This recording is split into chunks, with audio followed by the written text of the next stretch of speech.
Bien-aimés dans le Seigneur,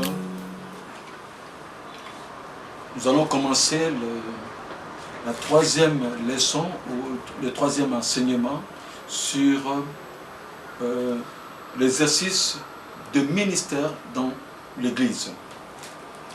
Aujourd'hui, nous avons voulu parler avec vous sur le prix de ministère efficace. Nous prenons dans la Bible dans 1 Roi chapitre 19. 1 Roi chapitre 19. Premier verset au 21e verset. 1 Roi chapitre 19. Premier verset au 21e verset. Nous lisons les trois premiers versets et le verset 14e. Acha rapporta à Jézabel tout ce qu'avait fait Élie et comment il avait tué par l'épée tous les prophètes.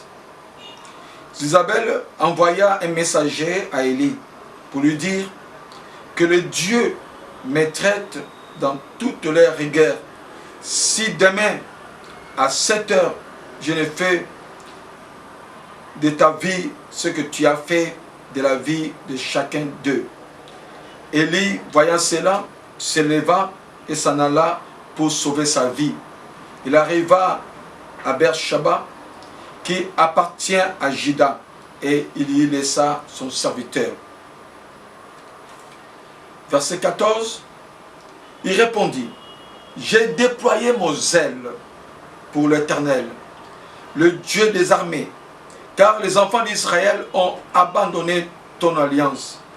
Ils ont renversé tes autels et ils ont tué par l'épée tes prophètes. Je suis resté, moi seul, et ils me cherchent à m'ôter la vie. » Bien-aimés dans le Seigneur, ici nous voyons un grand personnage, un grand prophète, Élie, qui se trouve dans une situation très difficile et très compliquée. Lui qui avait fait d'exploits dans son ministère, lui qui avait un ministère efficace, mais se retrouve dans ce moment vraiment abandonné et menacé. C'est pourquoi, bien aimé dans le Seigneur, c'est que nous pouvons comprendre d'abord le ministère efficace ou puissant. Qu'est-ce qu'un ministère puissant? Comme nous avons dit dans une des leçons ou dans un enseignement passé, que le ministère c'est un service dans l'Église. Un ministère est puissant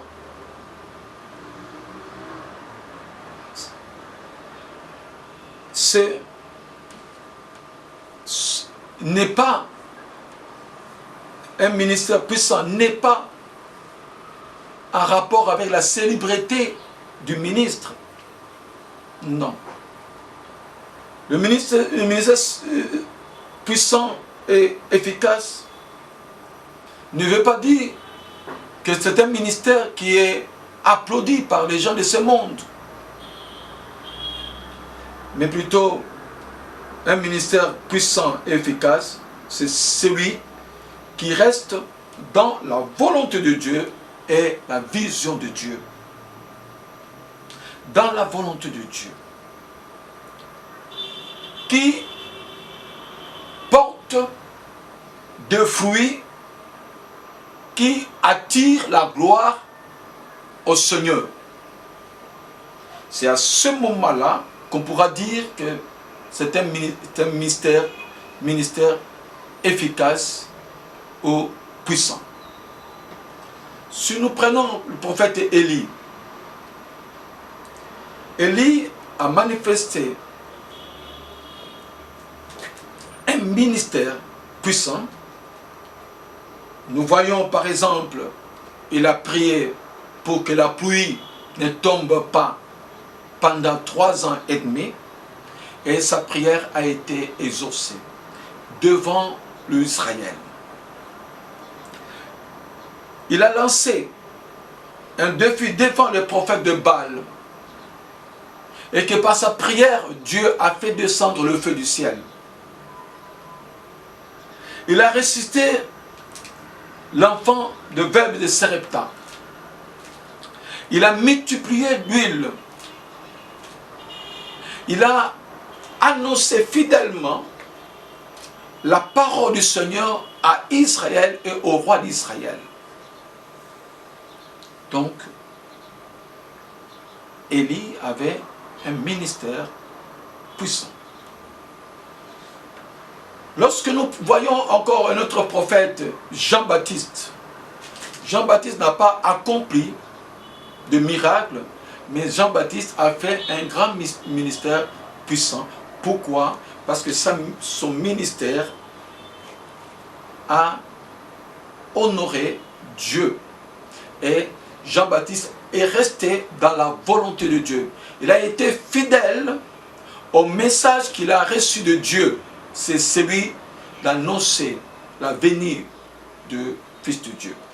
Bien-aimés, souvent nous confondons la célébrité et l'efficacité ou la puissance dans le ministère. La célébrité n'est pas forcément dire que le ministère est puissant. C'est pourquoi, bien-aimés dans le Seigneur, je voudrais vous dire, pour un très grand serviteur de Dieu, il y a 4 éléments importants. Humilité, c'est un signe de grandeur. Deuxièmement, la connaissance de la parole de Dieu, la connaissance de la volonté de Dieu. Troisièmement, c'est celui d'avoir la maîtrise de soi. La maîtrise de soi. La maîtrise de ses désirs. Dans Matthieu chapitre 20, verset 26 au verset 27, là le Seigneur nous dit, celui qui veut être grand parmi vous, qu'il soit votre serviteur, c'est-à-dire qui ait l'humilité. Dans Jacques chapitre 3, verset 2 au verset 3, là, l'apôtre dit, celui qui a la maîtrise de soi est un homme parfait. Pourquoi? Il est capable de tenir tout son corps à bride. Vous voyez, c'est vraiment un sens de grandeur. Dans Colossiens chapitre 1, verset 9 au verset 10, Hébreux chapitre 4, verset 14, nous voyons que la grandeur se manifeste aussi par la connaissance de Dieu et la connaissance de sa volonté. Également, ce qui permet d'avoir le jugement basé sur le discernement. Celui qui est grand a son jugement qui est basé sur le discernement. Bien-aimés dans le Seigneur, un ministère puissant et efficace conduit le serviteur de Dieu à payer le prix. Donc, il y a un prix à payer pour tout ministère efficace et puissant. D'un ministère puissant, c'est savoir porter sa croix chaque jour. Quand nous regardons dans ces récits de prophète Élie, lui qui avait un ministère puissant, mais qui se retrouve d'abord abandonné des autres. Donc tu peux connaître l'abandon des autres. Les autres t'ont abandonné, méprisé.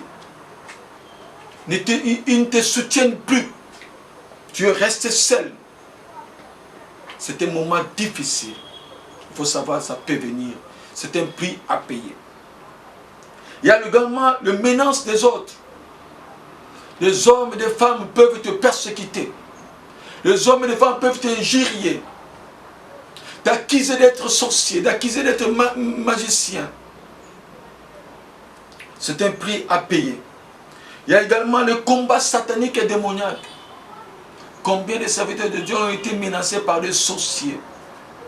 De telle sorte, ils ont reçu des javelots de la sorcellerie, de flèches de la sorcellerie, de lances de la sorcellerie.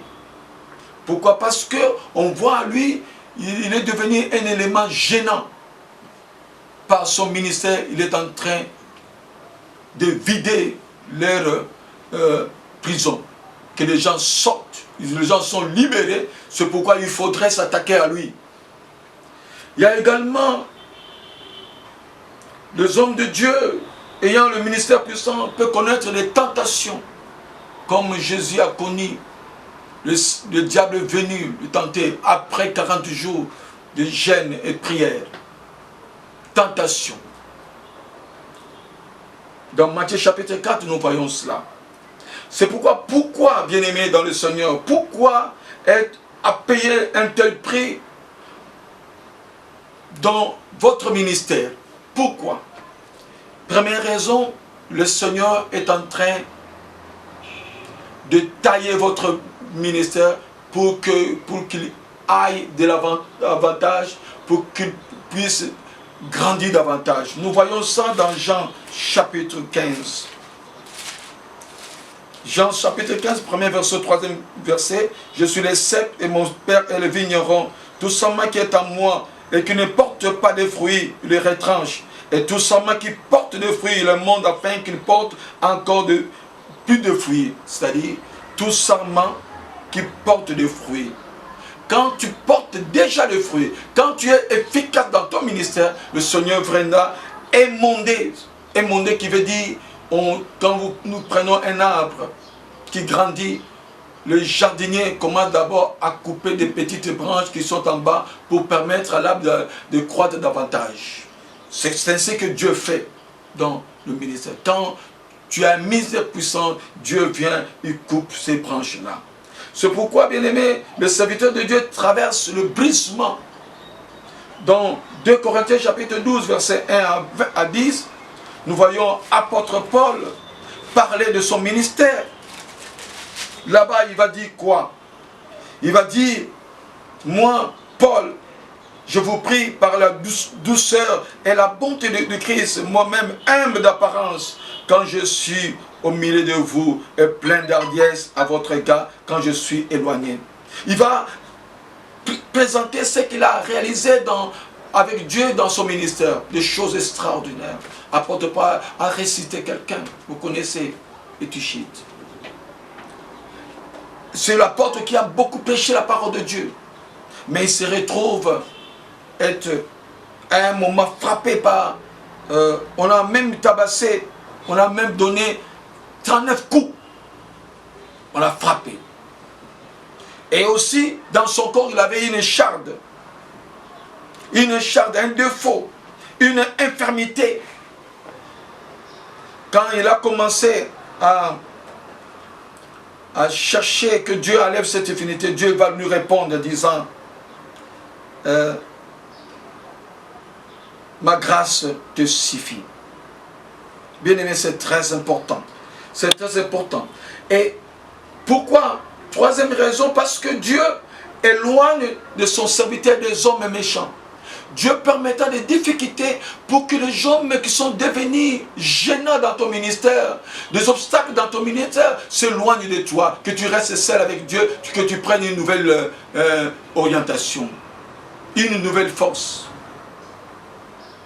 Et pour que tu puisses, quatrième élément, que tu puisses connaître la sanctification physique, la sanctification morale et la sanctification spirituelle. La sanctification physique, c'est-à-dire que dans ton ministère, tu puisses quitter les endroits qui ne sont pas favorables à ton ministère. Sanctification morale, c'est-à-dire avoir un comportement irréprochable. Sanctification spirituelle, c'est ce que Dieu a fait de nous. Déjà, nous sommes sanctifiés par Dieu lui-même. Alors, c'est pourquoi, bien-aimé, il est demandé aux serviteurs de Dieu d'avoir une attitude qui favorise, bien aimé, l'efficacité dans le ministère, devant de souffrance, devant des situations compliquées, difficiles, des menaces des hommes, l'abandon des hommes, l'homme de Dieu doit avoir une attitude positive. Cette attitude qui demande d'abord c'est d'omner davantage dans la prière. Prier. Prier. Rendre Dieu comme ton ami. Toutes les douleurs que tu sens dans ton ministère, viens, approche ton Seigneur. Commence à répandre ton cœur devant Dieu. Deuxième élément, se munir de patience. Avoir patience. Patience dans ton ministère.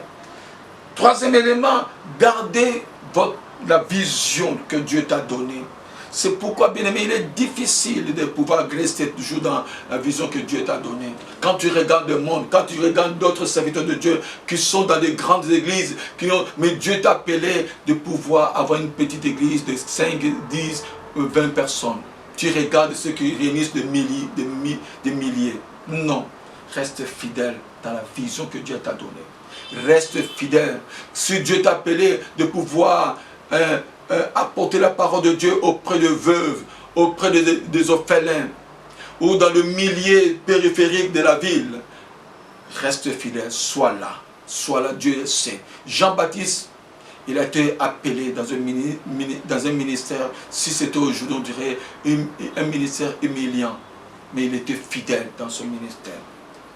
Garde ça. Et apôtre Paul, dans 2 Corinthiens, il dit, je sais vivre dans l'abondance et je sais vivre dans la disette. Bien-aimé, il faut avoir une attitude de pouvoir s'adapter dans toutes les circonstances. Savoir vivre dans la disette. Si tu manques, savoir vivre dans la disette. Si tu en as beaucoup, ne faut pas s'envoler, mais plutôt rester fidèle au Seigneur. Savoir vivre également dans l'abondance. C'est ainsi que nous, bien-aimés, nous pourrons traverser ce moment où nous payons le prix pour notre ministère, pour que ce ministère soit efficace. Nous pouvons rester fidèles au Seigneur et rester fidèles à la vision de Dieu. Que le Seigneur vous bénisse. Amen.